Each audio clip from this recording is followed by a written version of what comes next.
कर्णन। सच्ची कहूँ तो मेरे पास शब्द नहीं है इस मूवी को डिस्क्राइब करने के लिए। मूवी में अच्छे तरीके से गरीबी में कैसे जिया जाए वो दिखाया गया है। जीना शब्द इम्पोर्टेंट नहीं, गरीबी से लड़ना ये ज्यादा इम्पोर्टेंट है। तो अगर मैं इस मूवी के बारे में इंट्रो में ही सब बता दूं तो ये शायद स्पॉइलर हो जाएगा, जो कि मैं नहीं चाहता। तो बिना किसी देरी के चलिए शुरू करते हैं आज के इस वीडियो को। तो मूवी की शुरुआत में हमें ओडियाकुलम नाम के एक छोटे गाँव को दिखाया जाता है, जहाँ के बीच रोड में ही एक छोटी बच्ची तड़प रही होती है। उसकी मदद के लिए कोई भी आगे नहीं आता और वो बच्ची वहीं दम तोड़ देती है। और यहाँ से कहानी 10 साल बाद की दिखाई जाती है, जहाँ गांव के लोग कोई त्योहार मना रहे होते हैं, जहाँ एक सर कटे भगवान की पूजा की जा रही होती है। ये काफी पिछड़ी हुई गांव थी, तो इसके रूल रेगुलेशन भी काफी अलग थे। और वहीं हमें कर्णन को दिखाया जाता है, जो त्योहार के बारे में अपने दादा से पूछ रहा होता है। असल में वो कर्णन का दादा नहीं था, सारे गाँव वाले उसे दादा के नाम से ही पुकारते थे। खैर वो कर्णन को त्योहार के बारे में बताता है कि इस त्योहार में मछली को बीच से हवा में ही काटना होता है। अगर वो चूका तो उसका सर काट दिया जाएगा। इसके कारण कोई भी आगे नहीं आता।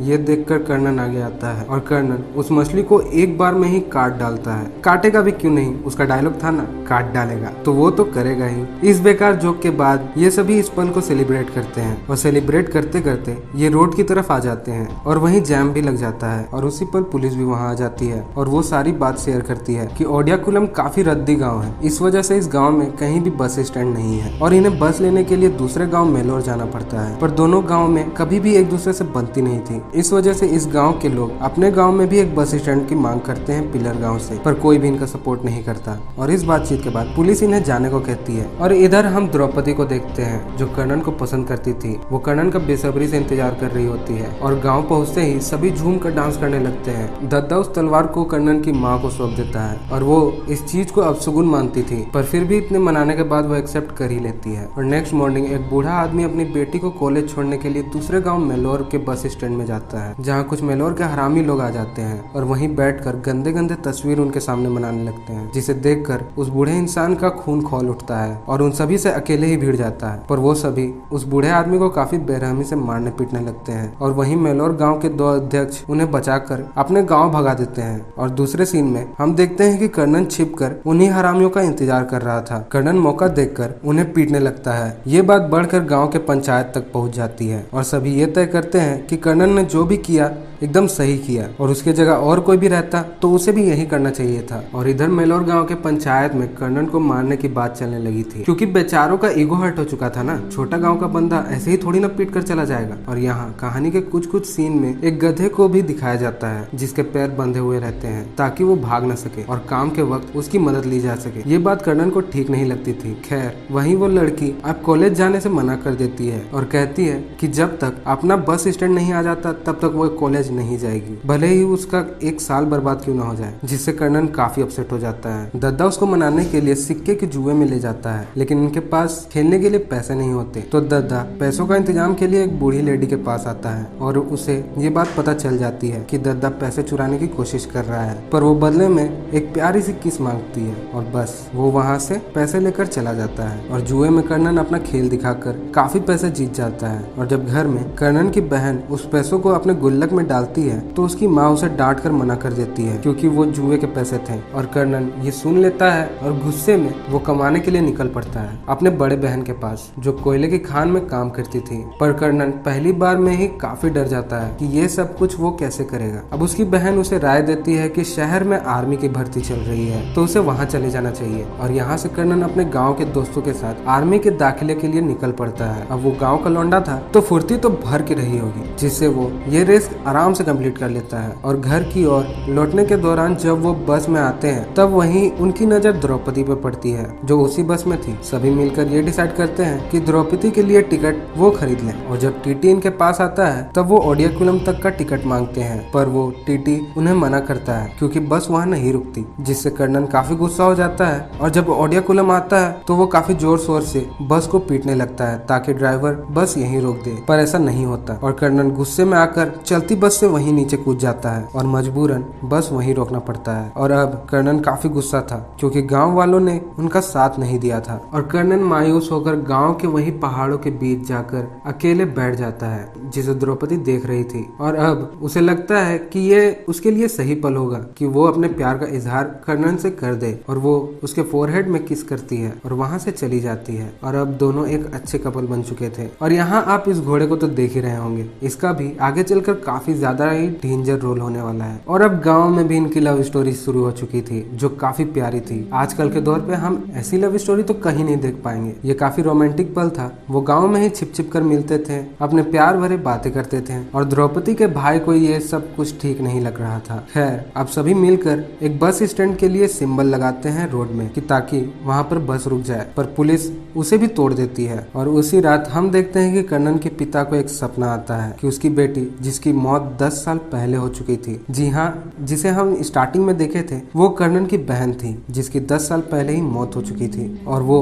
कर्नन के पिता के सपने में एक माता का रूप लेकर आती है जो उसे बताती है कि घर के नीचे में अपने बहन के शादी के लिए उसने पैसे छुपाए थे। और वो घर में आकर खोदो खोदो कर करके चिल्लाने लगते हैं। और कर्नन को ये सारी बातें बकवास लगती हैं, पर उसकी माँ उसे फोर्स करती है कि वो घर के नीचे एक गड्ढा खोदे। और काफी ज्यादा खोदने के बाद भी पैसे नहीं मिलते। फिर कुछ देर के बाद वहाँ से पैसे निकलते हैं, जिसे देखकर कर्नन भी शौक में आ जाता है और उसकी माँ जोर जोर से रोने लगती है कि छोटी बहन ने अपनी बड़ी बहन के लिए शादी के लिए पैसे जमा किए थे। ये काफी इमोशनल सीन था। और हाँ, ये बात सच है कि जिस लड़की को हमने शुरू में देखा था वो कर्नन की बहन ही थी। और ये बात भी कि उसकी बहन एक माता का रूप ले चुकी थी। और दूसरे दिन जब कर्नन सिक्के का गेम द्रौपदी के भाई के साथ खेल रहा होता है, तब उसका भाई ये कहता है कि उसकी बहन के शादी के लिए इतने पैसे काफी होंगे, पर अगर कोई ना मिले तो वो मुझसे शादी कर ले। और ये बात कर्नन को सही नहीं लगी, जिससे कर्नन काफी ज्यादा गुस्सा हो जाता है और दोनों के बीच लड़ाई शुरू हो जाती है। और नेक्स्ट मॉर्निंग कर्नन एक बच्चे को द्रौपदी को बुलाने को कहता है, और जब वो आती है तब कर्नन उसे पकड़ लेता है और वो उसे समझाने की कोशिश करता है कि उसके भाई ने गलत कहा था, पर द्रौपदी मानने के लिए तैयार नहीं थी और कर्नन भी उसे यहाँ से चले जाने को कहता है। और उसी दिन जब एक बूढ़े आदमी की मौत हो जाती है तो सभी इस पल को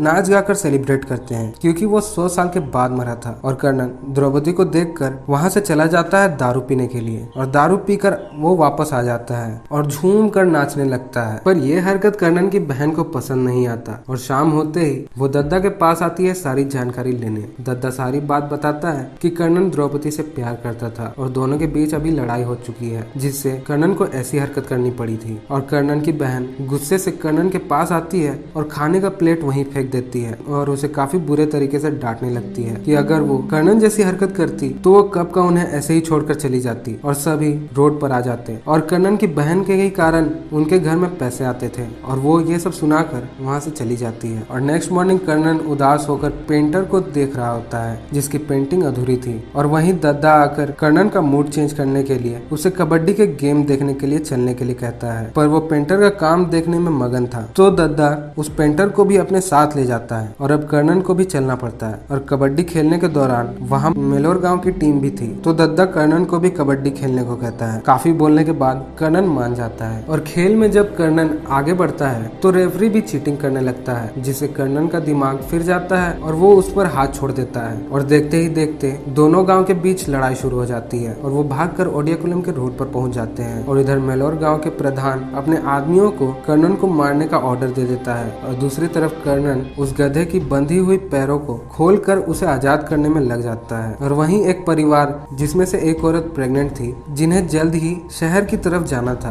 पर कोई भी बस वहाँ नहीं रुकती और दद्दा उनकी मदद के लिए आता है कि जब तक कोई इनकी बस को फोड़ेगा नहीं तब तक ये सुधरेंगे नहीं। और तभी वहाँ एक बस आती है, पर वो भी नहीं रुकती और उसी परिवार का एक लड़का एक पत्थर उठाकर उस बस पर मार देता है। और कंडक्टर काफी गुस्से से उनकी तरफ आता है और दद्दा को मारने पीटने लगता है। और इधर कर्नन उस गधे को आजाद कर देता है और आते ही एक बड़ी सी लकड़ी लेकर उस बस को तोड़ने फोड़ने लगता है। और कर्नन के सभी दोस्त भी उसकी मदद करते हैं। बस पूरा बर्बाद कर दिया जाता है। और ये सब कर्नन की छोटी बहन जो माता का रूप ले चुकी थी ये सब कुछ देख रही थी। और ये बात पुलिस तक भी पहुंच जाती है और गांव के लोग ये डिसाइड करते हैं कि अब जो होगा एक दूसरे का साथ देंगे। और दद्दा कर्नन की बहन से वादा करता है कि जब तक वो जिंदा है तब तक कर्नन को कुछ नहीं होगा। और तभी पुलिस उसी बस के पास पहुंच जाती है और सारी जानकारी उन्हें पता चलती है। गांव के पंचायत में सभी इस सिचुएशन को साथ में हैंडल करने का सुझाव देते हैं और शाम होते ही पुलिस वहां आ जाती है और गांव के प्रधान उस पुलिस वालों से बात करते हैं और कर्नन और सारे लोग जिन्होंने बस को तोड़ा था सभी छिपे हुए थे। पुलिस अपने जूनियर से कहता है कि उसे कर्नन और सारे लोग यहीं पे चाहिए। उसका जूनियर चिल्लाकर उन्हें डराने की कोशिश करता है पर कोई भी उनसे नहीं डरता और उसके बाद कर्नन और सारे लोग खुद ही बाहर आ जाते हैं जो पानी के टंकी के ऊपर ही छुपे हुए थे। पर प्रधान जिनका नाम दुर्योधन था वो किसी को भी उनको सौंपने से मना करता है, जिससे वो पुलिस काफी ज्यादा गुस्सा हो जाता है और कर्नन उनके बचाव के लिए आगे आता है और देखते ही देखते लड़ाई शुरू हो जाती है। और तब कर्नन की माँ यही सोचती है कि ये सारी गड़बड़ी उसी तलवार से हो रही है जो गांव में ये आपदा ला रही है और ये सोचकर वो तलवार को उसी तालाब में फेंक देती है जहाँ उस मछली को काटा गया था। और इधर बस ड्राइवर ये दंगा देखकर काफी ज्यादा डर जाता है और पुलिस को समझाता है कि उसे लगा था कि कुछ ही लोग होंगे जिन्होंने मिलकर बस को तोड़ा था, पर यहाँ तो पूरा गाँव ही है जिससे उसका लाइसेंस बर्बाद हो सकता था, जिससे वो अपना केस वापस ले लेता है और गाँव वालों को बताता है यहाँ कोई बस स्टैंड नहीं था इसलिए वो बस यहाँ नहीं रोक पाते थे, पर अब वो हर रोज 1 बजे यहाँ पर बस रोकेंगे, जिससे गांव वाले भी खुश हो जाते हैं। ये काफी खुशी का पल था गांव के लिए, पर पुलिस इस बात से खुश नहीं थी और वो उन लड़कों को पुलिस स्टेशन बुलाता है बयान देने के लिए। पर प्रधान ये कहता है कि कोई लड़का वहाँ नहीं जाएगा बल्कि सारे बूढ़े बयान देने के लिए आएंगे। और इस बात के बाद जब सभी रिलैक्स कर रहे होते हैं तब कर्नन की बहन उनके पास आकर बताती है कि उसकी माँ ने तलवार तालाब में फेंक दी है। और दूसरी तरफ सभी सीनियर सिटीजन पुलिस स्टेशन में घंटों बिता चुके थे पर फिर भी कोई भी उनसे बात करने नहीं आता। और इधर कर्नन तालाब में कूदकर तलवार बाहर निकाल लेता है और उसी वक्त द्रौपदी आकर कर्नन से माफी मांग लेती है और दोनों एक बार फिर से हैप्पी कपल बन जाते हैं। और नेक्स्ट मॉर्निंग जब कर्नन काम कर रहा था तब वहाँ एक लेडी आकर उनसे बात करती है कि वो लोग अभी तक पुलिस स्टेशन से वापस नहीं आए। तब सभी लोग ट्रैक्टर में सवार होकर पुलिस स्टेशन पहुँचते हैं पर वहाँ उन्हें न्यूज मिलती है कि सारे बूढ़ों को शाम को ही यहाँ से रिहाई दे दी गई थी और अब वो कहाँ है वो पुलिस वालों को भी नहीं पता। और जब सभी बाहर चाय के ठेले में रुक जाते हैं तब वहाँ एक बच्चा सारी सच्चाई कर्नन को बताता है कि उन लोगों को रात तक रोक कर रखा गया था, यहाँ तक कि बैठने के लिए चेयर भी नहीं दी गई थी, घंटों उन्हें खड़ा करके रखा गया था। और रात के काफी घंटों के बाद सीनियर पुलिस वहाँ आई थी, काफी बदतमीजी से उनसे बात करने लगा था और उस बदतमीजी से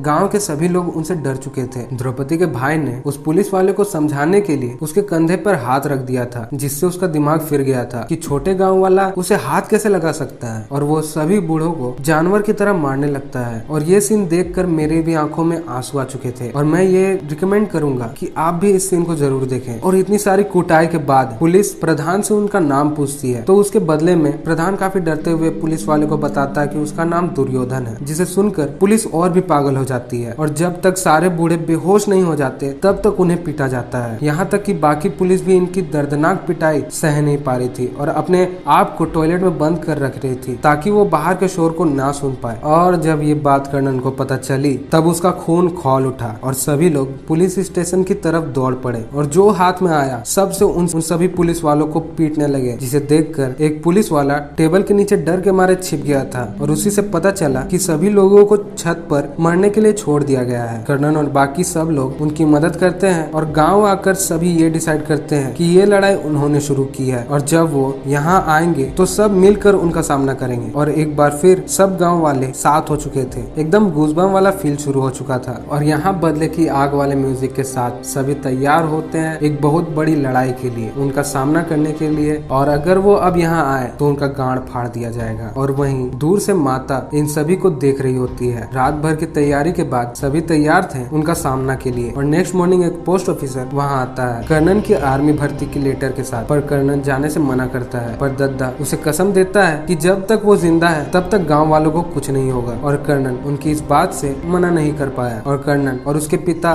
दोनों बस के लिए निकल पड़ते हैं। और आखिरी मुलाकात के लिए द्रौपदी उसे बाय कहने के लिए आ जाती है, पर तभी पुलिस गाँव पहुँच जाती है। साथ में कलेक्टर भी आते हैं। गाँव वाले बस कलेक्टर को ही अंदर आने की अनुमति देते हैं, पर कलेक्टर भी पुलिस वालों से कहता है कि तुम इन्हें अपने तरीके से ठीक करो, मतलब कोई इज्जत ही नहीं कर रहा गाँव की। पर कलेक्टर उन सभी पुलिस वालों से ये भी कहता है कि अगर किसी की भी मौत यहाँ हुई तो काफी बड़ी आपदा उनके सर में आ सकती है, तो वो बस उन्हें मारे पीटे लेकिन जान से ना मारे। बस ये सुनने के बाद सारे पुलिस वाले गांव वालों पर हमला कर देते हैं। कुछ वक्त तक गांव वाले उनसे लड़ पाते हैं, पर वो भी तो बूढ़े हो चुके थे। इस बात का फायदा उठाकर पुलिस सभी को मारने लगती है, यहाँ तक कि वो औरतों को भी नहीं छोड़ती। इस सीन को मैं बयां नहीं कर सकता, ये काफी ज्यादा इमोशनल सीन सीन था इस मूवी का। और दद्दा भी काफी घायल हो चुका था और उसे अपने बात पर रोना आता है कि उसने कर्नन से ये कसम खाई थी कि जब तक वो जिंदा है तब तक गांव वालों को कुछ नहीं होगा। और इन सारी बातों को याद करके दद्दा अपने ऊपर माटी का तेल डाल लेता है। और कलेक्टर का कहना था किसी की मौत नहीं होनी चाहिए और दद्दा को ये ठीक लगा और वो अपने आप को आग लगा लेता है और दद्दा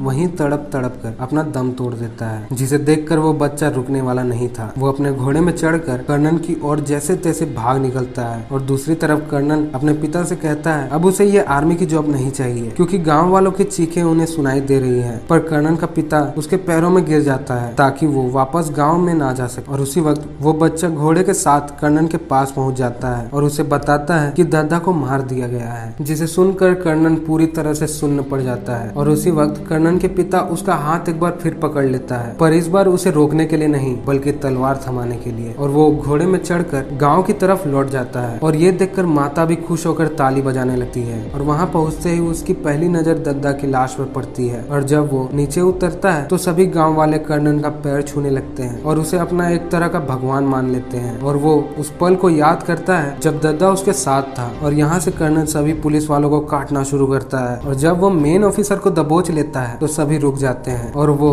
उसे मंदिर के अंदर ले जाता है और दोनों के बीच यहाँ फाइट शुरू हो जाती है। और इस फाइट के बाद जब कर्नन उस पुलिस वाले के गले में तलवार रखता है तब भी वो घमंड से ही उससे बात करता है। और ये सुनकर कर्नन का खून खौल उठता है और उसी गुस्से के साथ उसका गला वहीं पर काट देता है। और 10 महीने के बाद कर्नन और बाकी गांव के लोग हमें बस में दिखते हैं जहां अब खुद का बस स्टैंड भी था। और आप सभी को ये बात तो याद ही होगी कि वो पेंटिंग अधूरी थी और उस पेंटिंग को दद्दा की पेंटिंग में तब्दील कर दिया गया था। और ये मूवी की हैप्पी एंड इमोशनल एंडिंग यहीं पर हो जाती है। इस दुनिया में अभी भी कई ऐसी जगह या गांव हैं जिसे बराबरी का दर्जा नहीं दिया जाता और ये कहानी भी उनमें से एक। जी हाँ, ये एक रियल घटना पर आधारित मूवी है जहां दद्दा जैसे लोगों ने अपने गांव के लिए अपनी जान भी दे दी थी। इन सभी चीजों को रोकने के लिए हमें ही आगे आना होगा। और मैं डेफिनेटली ये कह सकता हूँ आप में से कईयों ने ये सोचा होगा कि अगर मैं उस गाँव से होता तो जरूर कलेक्टर से पूछता कि किस लिए इतना अत्याचार उन पर किया जाता है। खैर, आपको ये मूवी एक्सप्लेनेशन कैसी लगी ये बताना ना भूले और अगर वीडियो पसंद आई हो तो एक लाइक तो जरूर करना और अगर चैनल पे नए हो तो सब्सक्राइब कर देना और बेल आइकन भी दबा देना ताकि लेटेस्ट वीडियोस की नोटिफिकेशन हम तक तुरंत पहुंच जाए। मिलते हैं अगले मूवी एक्सप्लेनेशन में, तब तक के लिए टिल देन शुभ रात्रि।